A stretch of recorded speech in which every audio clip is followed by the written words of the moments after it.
जी ने ये काम नहीं किया था, लेकिन अनजाने में धोखे से ये भूल हो गई।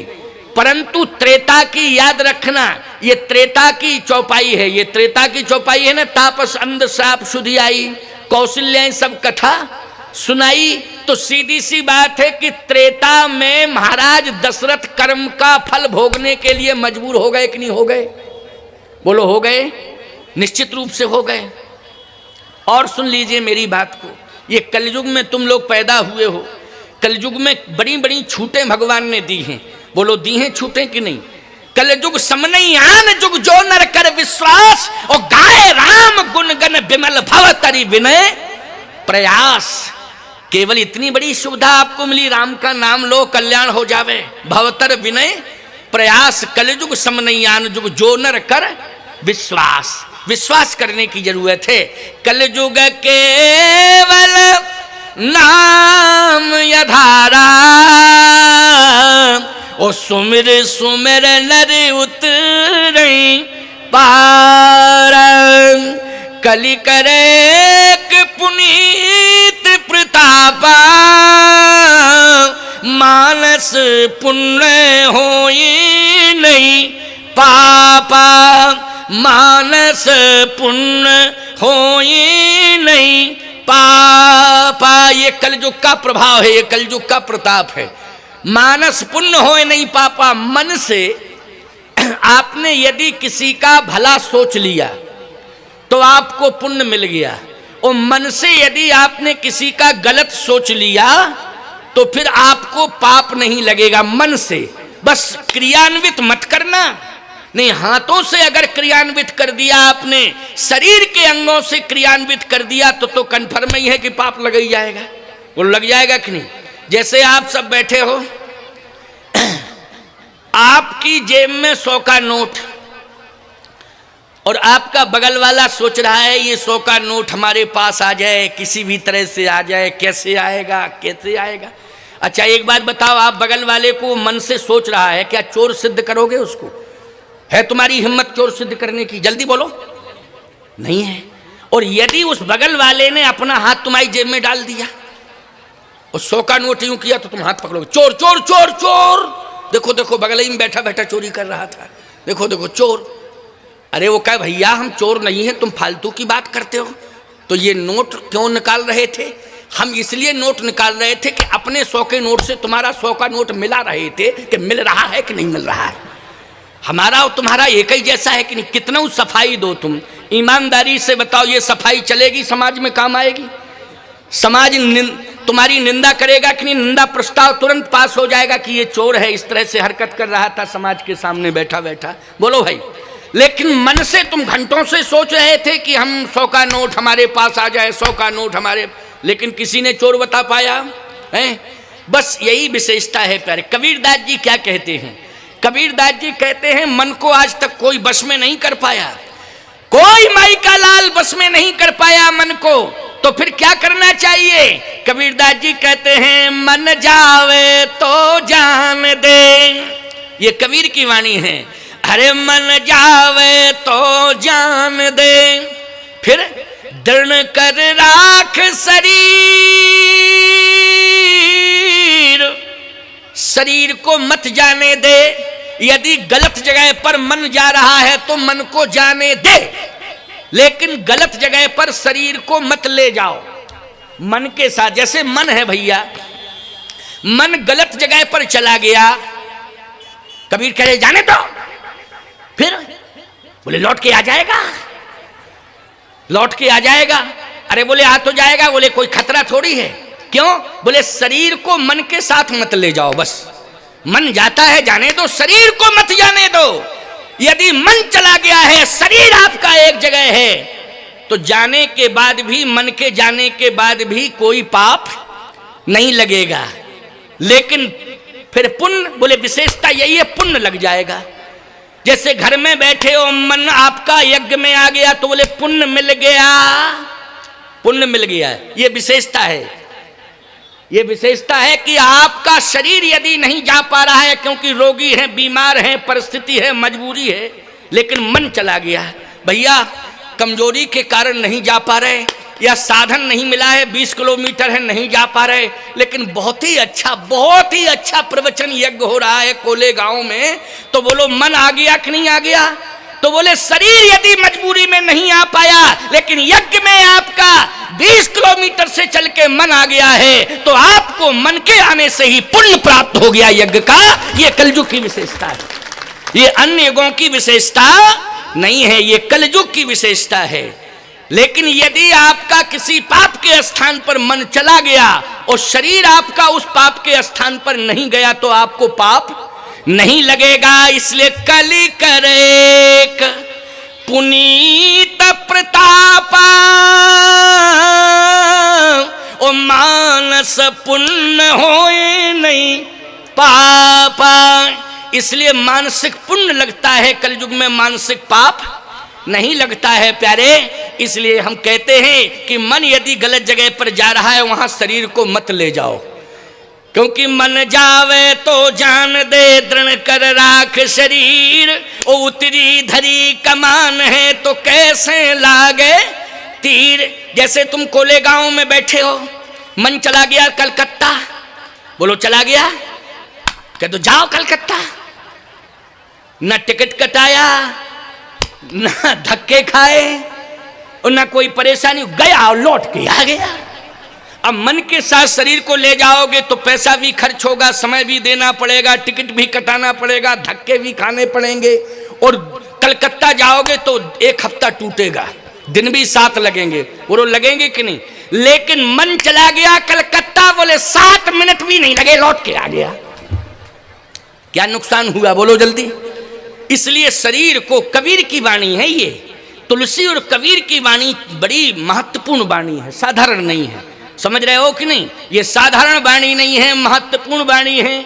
कबीरदास जी ने तो एक बात बहुत महत्वपूर्ण कही प्यारे। कबीर की वाणी भी अपने आप में बहुत ही महत्वपूर्ण है। कबीर कहते हैं कि ऐ संसार के मानवो, तुम्हें इस बात का भान होना चाहिए कि तुम इस जगत में आए हो, तो इस जगत में आकर के तुम मालकाना हक मत जताओ। फिर कहिए ये तुम्हारी संपत्ति नहीं है, तुम तो केवल मुसाफिर हो, यात्री हो। ये जगत रूपी धर्मशाला में आए हो दिन 2 दिन 4 दिन 40 दिन के लिए। क्यों भाई?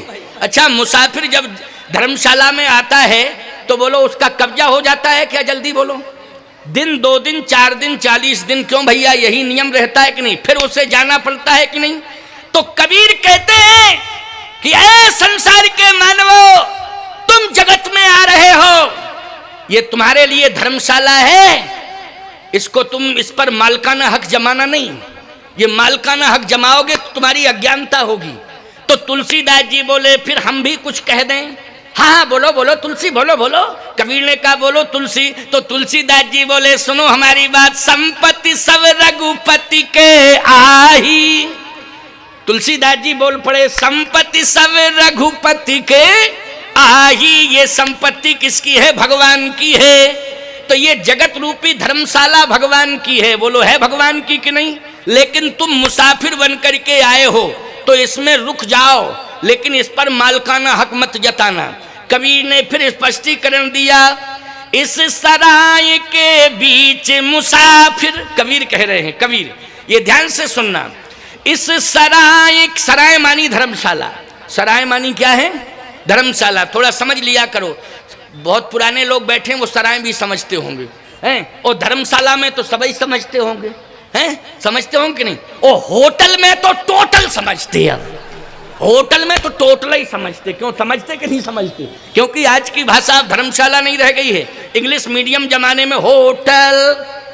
क्यों होटल? होटल मानी टोटल, सब समझते हैं होटल। तो याद रखना, होटल में 2 4 10 दिन ही रुका जा सकता है, कि नहीं रुका जा सकता है। इसलिए कबीर कह रहे हैं इस सराय के बीच मुसाफिर, इस सराय के बीच मुसाफिर, क्या क्या तमाशा हो रहा।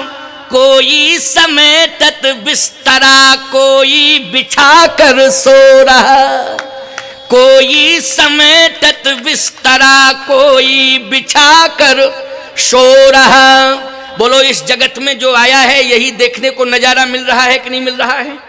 किसी के घर में शहनाई बज रही है, याद रखना, किसी के घर में बच्चे का जन्म हुआ है तो वहां बाजे बज रहे हैं, किलकारियां सुनाई दे रही हैं, और किसी के घर में रुदन सुनाई दे रहा है। किसका रुदन सुनाई दे रहा है? बोले आज ये हमारे घर का व्यक्ति दुनिया से चला गया, इसलिए सब उसके पीछे राम राम सत्य है, सत्य बोलो मुक्त है, राम नाम सत्य है, यह बोल करके लोग जा रहे हैं। प्यारे एक ही गांव है, एक घर में जन्म हुआ है तो दूसरे घर में मरण हुआ है। बोलो हुआ है कि नहीं हुआ है? तो कबीर की वाणी जो कह रही है उसको ध्यान से सुनो। इस सराय के बीच मुसाफिर क्या क्या तमाशा हो रहा, कोई समेटत बिस्तरा, कोई बिछा कर सो रहा। आगे क्या लिखा कबीर ने? बोले कोई गावे कोई बजावे तो कोई बैठा रो रहा, कोई गावे कोई बजावे तो कोई बैठा रो रहा, तो कोई लेवे राम नाम तो कोई कांटा बो रहा। बोलो एक तरफ राम राम राम राम लोग कह रहे हैं, दूसरी तरफ कांटा बुन रहे हैं। बोलो बो रहे हैं कि नहीं कांटा? ये कंडीशन इस जगत में दिखाई देती है। कोई लगावे सुगंधी, कबीर कह रहे हैं कोई लगावे सुगंधी तो कोई मैला धो रहा, कोई लगावे सुगंधी तो कोई मैला धो रहा। मच रही हलचल कबीरा आज कल दिन दो रहा। इसलिए कबीरदास जी भी कह रहे हैं, तुलसीदास जी भी कह रहे हैं, नानक जी भी कह रहे हैं, एकनाथ भी कह रहे हैं, नामदेव भी कह रहे हैं, मीराबाई भी कह रही हैं, कर्माबाई भी कह रही हैं, तुकाराम दास की पत्नी धनाबाई भी कह रही हैं भक्तमाल में कि कलि करेक पुनीत प्रतापा ओ मानस पुण्य होए नहीं पापा। श्रीमद् भगवद गीता में भी कर्मण्येवाधिकारस्ते मा फलेषु कदाचन। लेकिन दशरथ जी को मृत्यु के समय कौन दिखाई दिया? श्रवण की लाश दिखाई दी, है ना? और अंधी अंधा का श्राप श्रवण के माँ बाप ने श्राप दिया है दशरथ जी महाराज को। क्या कहा है दशरथ? जिस तरह से पुत्र के वियोग में हम प्राण त्याग रहे हैं, वैसे ही दशरथ तुम भी पुत्र के वियोग में तड़प तड़प करके प्राण त्यागोगे। बोलो ये कर्म जो है मरते समय रोने के लिए विवश कर रहा है कि नहीं कर रहा है? ये कथा को तुम सही मानते हो कि नहीं मानते हो? श्रवण कुमार वाली कथा को? हाँ, सब कह रहे हैं महाराज हम बिल्कुल मानते हैं, श्रवण कुमार की कथा सही है ही। और श्रवण कुमार की कथा ही सही नहीं है प्यारे। आज भी कोई आदर्शवादी पुत्र होता है तो उसे जो माता पिता की सेवा करता है तो पूरा गांव नहीं क्षेत्र कहता है श्रवण कुमार है। क्यों भाई, कहता है कि नहीं? क्या श्रवण कुमार है ये? एक गांव में एक लड़के को पूरा गांव कहे श्रवण कुमार, तो एक लड़का चिढ़ने लगा, नाराज होने लगा। बोले तुम्हारा नाम श्रवण कुमार है नहीं, तुम्हारा नाम तो और कुछ है, तुम्हारा नाम धन सिंह है, लेकिन तुम श्रवण कुमार श्रवण कुमार। उसने कहा भैया हम श्रवण कुमार थोड़ी कहते हैं, गांव वालों से जाके कहो कि गांव वाले पूरे श्रवण कुमार कहते। अब उसने डंडा लेकर के गांव में राउंड देना शुरू किया। बोले एक बात बताओ, धन सिंह को श्रवण कुमार क्यों कहते हो? धन सिंह को श्रवण कुमार क्यों कहते हो? धन सिंह को श्रवण कुमार क्यों कहते हो? गांव वाले बोले वो माता पिता की सेवा करता है, जो माता पिता की सेवा करता है वो बालक श्रवण कुमार होता है। बेवकूफ़ी का परिचय मत दो, ये लाठी फाटी डंडा ले जाओ अपना एक तरफ। अगर तुम भी माता पिता की सेवा करने लगो तुम श्रवण कुमार बन जाओगे, उसमें क्या दिक्कत की बात है? हम पूरे गांव के लोग कल से तुमको श्रवण कुमार कहेंगे। उसने कहा ठीक है। अब 2 दिन 3 दिन 4 दिन हो गए, लेकिन किसी ने उससे श्रवण कुमार नहीं कहा। धन सिंह को सब कहा श्रवण कुमार श्रवण कुमार। फिर उसने लाठी उठाई, पूरे घर घर में गया। बोले एक बात बताओ, आप लोगों ने कहा था कि श्रवण कुमार कहेंगे, आज तक कोई गांव के लोगों ने हमको श्रवण कुमार नहीं कहा। अरे ये कहा था माता पिता की सेवा करो तब तुम श्रवण कुमार बन पाओगे। तो श्रवण कुमार ऐसे थोड़ी कहा जाएगा तुम्हें। तो माता पिता की सेवा क्यों नहीं करते हो? तो उसने कहा श्रवण कुमार हम तब बने तब सेवा करें माँ बाप की, जब माँ बाप अंधे हो तब ना। अभी माँ बाप अंधे नहीं है तो हम कैसे सेवा करें? तो सीधी सी बात समझ में आ रही है कि नहीं? आजकल के लड़कों की नकारात्मक सोच है। कैसी सोच है? नकारात्मक सोच है प्यारे। लेकिन ध्यान से मेरी बात को सुनना। श्रवण कुमार मातृ पितृ भक्त है। ये कर्म दशरथ जी का बिगड़ा है, भूल से बिगड़ गया, धोखे से बिगड़ गया कर्म। और जब धोखे से कर्म बिगड़ा, उसी समय श्रवण के माँ बाप ने श्राप दे दिया कि दशरथ तुम भाग्यवान जरूर हो, लेकिन तुम्हारा भाग्य और सौभाग्य आज दुर्भाग्य में मैं बदल रहा हूं, क्योंकि तुमने मेरे सौभाग्य को दुर्भाग्य में बदला है। आज मैं श्राप दे करके तुम्हारे भाग्य और सौभाग्य को दुर्भाग्य में बदल रहा हूं। जिस तरह से पुत्र के वियोग में तड़प तड़प करके हम प्राण त्याग रहे हैं, वैसे ही पुत्र के वियोग में तड़प तड़प करके तुम भी प्राण त्यागोगे। ये श्राप देता हूं। और श्राप दे करके श्रवण के माँ बाप ने महाप्रयाण कर लिया। बोलो यहीं कर्म बिगड़ा कि नहीं बिगड़ा? कर्म बिगड़ गया यहां। अब भगवान राम ने जो बात गिरिधराज जटायु से कही थी कि जल भर नयन कहें रघुराई, तात कर्म ते निज गति। कर्म से आप जा रहे हैं, मेरे प्रयास से आप नहीं जा रहे हैं। यहां दशरथ जी महाराज हरिधाम नहीं जा रहे हैं, सुरधाम जा रहे हैं। बोलो किससे जा रहे हैं? अपने कर्म के प्रयास से। किसके प्रयास से? कर्म के प्रयास से। इसलिए राम राम कही राम कही, राम राम कही राम, तन पर हरि रघुवर विरहे, राव गए सुर धाम। बोले सुरधाम में क्या है? बोले इंद्र रहता है। सुरधाम में अप्सराएं रहती हैं। बोलो रहती हैं कि नहीं? जितने प्रकार की सुविधाएं हैं सब स्वर्ग में रहती हैं। अच्छा एक बात बताओ, कौन सी विशेषता हो गई? जितने प्रकार की सुविधाएं थी अयोध्या में थी। बोलो थी अयोध्या में कि नहीं? और वही स्थिति स्वर्ग में अगर मिल रही है तो कोई बहुत बड़ी विशेषता है क्या? कोई विशेषता नहीं। विशेषता है हरिधाम जाने की, बैकुंठ जाते तब विशेषता होती। बोले बैकुंठ में क्या रहता है और स्वर्ग में क्या रहता है? बोले स्वर्ग में इंद्र सिंहासन पर बैठा रहता है, अप्सराएं नृत्य करती हैं, बीमार हो जाओ रोगी हो जाओ तो अश्विनी कुमार उपचार करते हैं। बोलो करते हैं कि नहीं उपचार? यही तो स्वर्ग की व्यवस्था है। लेकिन बैकुंठ में, बोले बैकुंठ में जैसे ही पहुंचोगे प्यारे तो मुक्ति और भक्ति दोनों का दर्शन बैकुंठ में हो जाएगा। आपको भक्ति भी मिलेगी और मुक्ति भी मिलेगी। इसलिए बैकुंठ के समान तो कोई दुनिया में संसार में है ही नहीं, त्रैलोक में नहीं है प्यारे। बैकुंठ तो बैकुंठ ही है। बोलो है कि नहीं? बैकुंठाधिपति कौन है? बोलो लक्ष्मी नारायण भगवान हैं। बोलिए लक्ष्मी नारायण भगवान की। ये बैकुंठाधिपति हैं। आइए सुनिए अंतिम बात। अब अंतिम 10-15 मिनट की बात है। अब इसको अंतिम रूप देने जा रहे हैं हम। दशरथ यहां सुमंत जी भगवान राम को रथ में बिठाकर ले जा रहे हैं। बोलो ले जा रहे हैं कि नहीं? और जाके पहुंचे कहां? बोले तमसा नदी के तट पर पहुंच गए सुमंत जी। और इधर दशरथ जी महाराज को कौशल्या जी समझा रही हैं, क्योंकि कौशल्या की गोद में महाराज श्री दशरथ हैं। तड़प रहे थे दशरथ जी। तो उस समय कौशल्या जी ने उठा के अपनी गोद में लिटा लिया। देखो भैया एक बात बतावें, पत्नी सारथी भी होती है। क्या होती है? पति के जीवन में पत्नी सारथी होती है प्यारे। लेकिन वो सारथी बनी रहे, वह स्वार्थी ना बने। स्वार्थी बनी तो गड़बड़ है, और सारथी बनी रहे तो पत्नी जैसा सारथी कौन होगा प्यारे? बोलो साथ देने वाला कौन हो सकता है? एक बार कोई कह रहे थे वक्ता, बोले वो पत्नी और धर्म पत्नी में अंतर है। तो हमने भी कान थोड़े खोले, क्योंकि बंद रहते हैं ना हमारे कान, ऐसे हमने ऐसे खोल लिए। हमने कहा जरा देखें तो ये क्या बोल रहे हैं। कहे एक होती है वाइफ, एक होती है पत्नी, एक होती है धर्म पत्नी। तो हमने कहा जरा कान खोल के सुने तो। बोले क्या क्या इसका अर्थ है? बोले पत्नी का अर्थ ये है। हमने कहा क्या है अर्थ, जरा बताएं।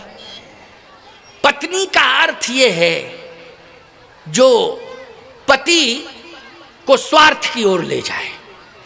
तो हमारी आंख बंद हो गई और हमने कान भी बंद कर लिए। हमने कहा ये बिल्कुल गलत बोल रहे हैं। कि पत्नी का अर्थ है कि पति को स्वार्थ की ओर ले जाए। पत्नी का अर्थ यही है सारथी बन के रहे। क्यों भाई, क्या बन के रहे? सारथी बन के रहे।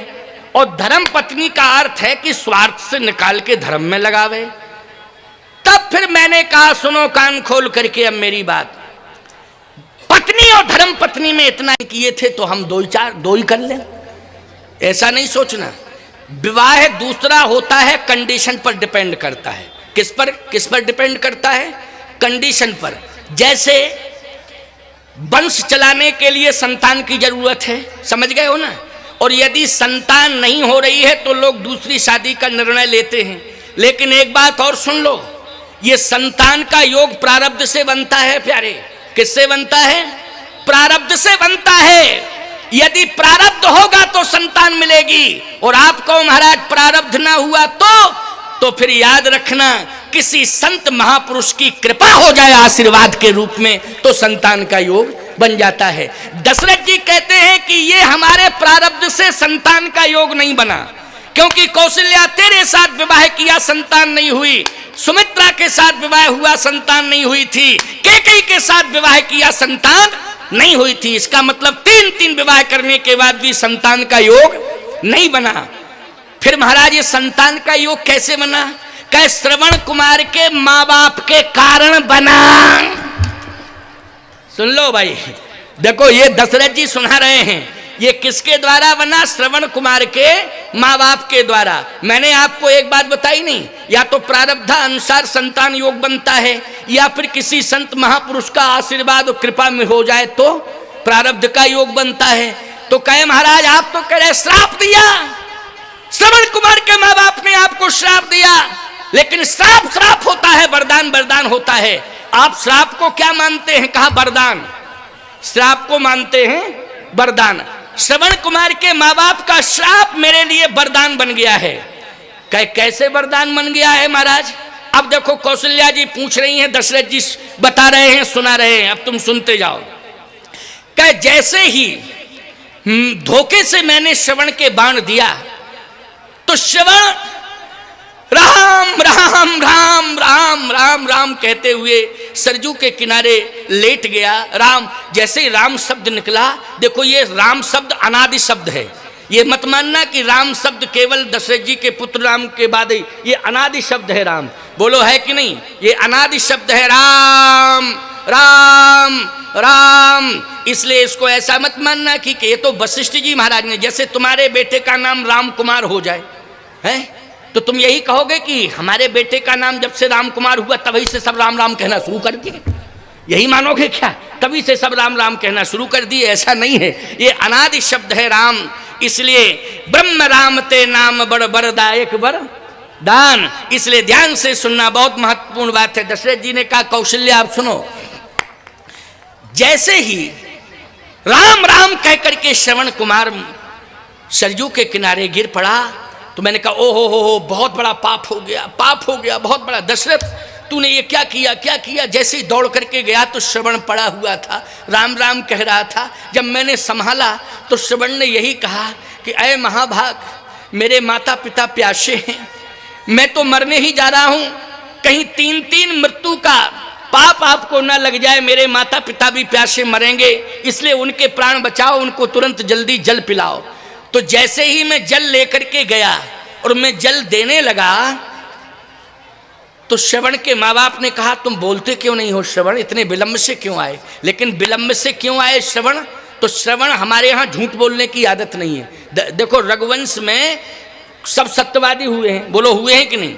झूठ नहीं बोला जा सकता, चाहे जैसी कंडीशन आ जाए, परिस्थिति के अनुसार लोग बदल देते हैं, झूठ भी बोल जाते। लेकिन रघुवंश में कैसी भी कंडीशन क्यों ना आ जाए, लेकिन झूठ नहीं बोल सकते, असत्य नहीं बोल सकते। तो दशरथ जी कैसे सत्य बोलते? अच्छा तुम मौन हो, तुम कौन हो? बोलो जल्दी, कौन हो? तो सत्य बोलना ही पड़ेगा, मैं दशरथ हूं, मेरा बेटा कहाँ है, श्रवण कहाँ है? तो बोलना भी पड़ा, सत्य ही बोलना पड़ा, क्योंकि पूछा गया तो सत्य बोलेंगे, झूठ कैसे बोल सकते? कहा मुझसे भूल हो गई, धोखे से बाण लग गया और श्रवण तो मृत्यु को प्राप्त हो गया। अच्छा, जैसे ही सुना कि श्रवण मृत्यु को प्राप्त, ये कथा कौन सुन रही हैं जल्दी बोलो? कौशल्या जी। सुना कौन रहे हैं? दशरथ जी का जैसे ही श्रवण का मृत्यु का समाचार सुना श्रवण के माँ बाप ने, उसी समय माथा पटकते हुए मुझे श्राप देने लगे कि जाओ दशरथ, जैसे पुत्र के वियोग में तड़प तड़प करके हम प्राण त्याग रहे हैं, वैसे ही पुत्र के वियोग में तुम्हारे पुत्र होगा और वो पुत्र तुम्हारा तुमसे दूर होगा, उसके वियोग में तुम्हारे प्राण निकलेंगे। तो कौशल्या उसी समय में समझ गया कि ये श्राप भी है और श्राप के साथ वरदान भी है, क्योंकि ये श्राप वरदान बन गया कि नहीं बन गया। संतान का योग नहीं था, लेकिन आज श्रवण कुमार के माँ बाप तपस्वी हैं, उन्होंने कहा तुम्हारे पुत्र होगा, क्योंकि जैसे ही कहा कि तुम भी पुत्र के वियोग में प्राण त्यागोगे, तो मैंने यही कहा था कौशल्या कि मेरे पुत्र है ही नहीं, क्योंकि सत्य बोलना पड़ेगा कि नहीं, क्यों भाई, मेरे पुत्र है ही नहीं। तो उसी समय श्रवण के माँ बाप ने कहा था कि अगर तुम्हारे पुत्र नहीं हैं तो दशरथ तुम्हारे पुत्र होगा और वो बन जाएगा, वो वियोग में तड़प तड़प करके प्राण तुम त्यागोगे। ये मैं कहता हूं, तो पुत्र होगा, है नहीं लेकिन पुत्र होगा। तो पुत्र का संतान योग नहीं था, लेकिन श्रवण कुमार के तपस्वी माँ बाप ने बोलो श्राप दे करके वरदान सिद्ध कर दिया कि नहीं कर दिया। और वो श्राप दशरथ जी के लिए क्या सिद्ध हो गया, वरदान सिद्ध हो गया है। और जब वरदान सिद्ध हो गया प्यारे, तो दशरथ जी महाराज कहते हैं कि कौशल्या जब संतान नहीं होती है तब व्यथा होती है, और जब संतान प्राप्त हो जाती है और किसी के वचन देने से संतान प्राप्त हो जाए तो वो व्यथा कथा में बदल जाती है। इसलिए उस व्यथा को मैं कथा के रूप में परिणित कर रहा हूं, क्योंकि श्रवण कुमार के माँ बाप के इस श्राप रूपी वरदान के कारण आज मुझे संतान प्राप्त हुई, और ये सौभाग्य तुम सबको प्राप्त हुआ। तो बोलो ये व्यथा क्या बन गई, जल्दी बोलो, कथा बन गई। इसलिए तापस अंध शाप शुद्धि आई, और कौशल्य ही सब कथा सुनाई। राम राम कही राम कही, राम राम कही राम, ओ तन पर हरि रघुवर बिरह राव गए सुर धाम। लेकिन गोस्वामी जी कहते हैं राम काज जटायु के लिए कारण तनु त्यागी, हरिपुर गए परम बड़ भागी। गिधराज जी का कर्म गिधराज जी को कहाँ ले गया, बैकुंठ ले गया, और दशरथ जी का कर्म दशरथ जी को कहाँ ले गया, स्वर्ग ले गया है। अब आगे की